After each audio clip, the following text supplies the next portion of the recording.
Hey, Matt Adams from the Fairways of Life show. So I want to talk to you today about Ben Hogan's driver, the GS53. You can see that I'm holding up the new driver, and I want to talk to you about some of these features and benefits so that as you're trying to decide what driver to play, you can understand why this one may be the right driver for you. The first thing to understand is that when we talk about Ben Hogan, think about the lineage of who Ben Hogan was.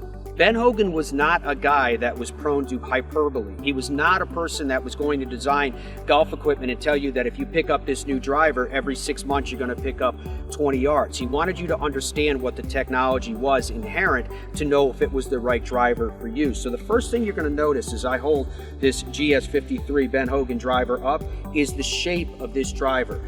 Better players of all ability levels want the confidence of knowing that when they put that driver down behind the ball, it gives them confidence because of the way that it sets up. Now, I'm talking about the angle to the golf ball, the overall shape, which is traditional in this one, and you feel like you can just smash into the back of that ball with as much velocity as possible. Now, to the point of face angle, loft, even lie, all of that can be adjusted with this proprietary adjustment with this Ben Hogan driver. So that is your choice to make sure that it fits you absolutely perfectly. They have varying lofts as well to start with, but again, you can even adjust that once you get it.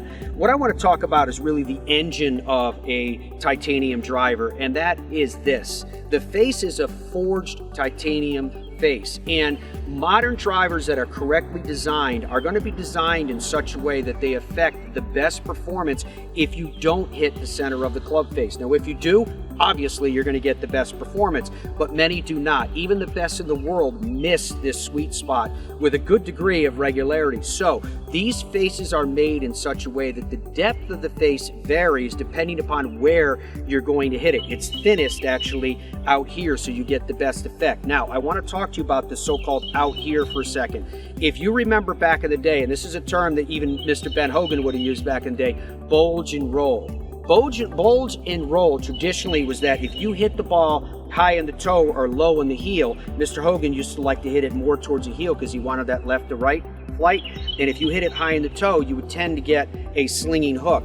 Well, this has been designed in such a way that that bulge and roll has been engineered to help keep your shot straighter, thus longer on a miss-hit shot. That's the whole design behind it. And ultimately, you want to talk about this. When you're talking about a golf club's design, you want to make sure that you're within the legal limits of the USGA and the R&A, and that means that you've maximized the club's size. Size brings with it inertia, but there's also technology inherent in this club that helps you from a performance standpoint. And what I mean by that is, today, because you're dealing with titanium, it's low and back in terms of where the weight is placed. Low and back. The lower you can get it and the farther back you can get it from the face, the higher initial launch angle you're going to get. That means the easier it's going to be to get the ball airborne. But then using the technology of this super thin, super hot titanium face is going to get that ball to carry longer. It is carry time that it adds to distance. Once you get it on the ground and it starts to run, that's great, but what conditions you play in are going to have an impact of what the ball does once it hits the earth's surface. What it does while it's flying through the air is something that you can't control, and you can control it through the technology that's inherent in this Ben Hogan driver. So if you're going to decide at what driver to play, first and foremost, make the decision as to real technology, not marketing hype, and make sure that that technology is there for you to use for maximum performance.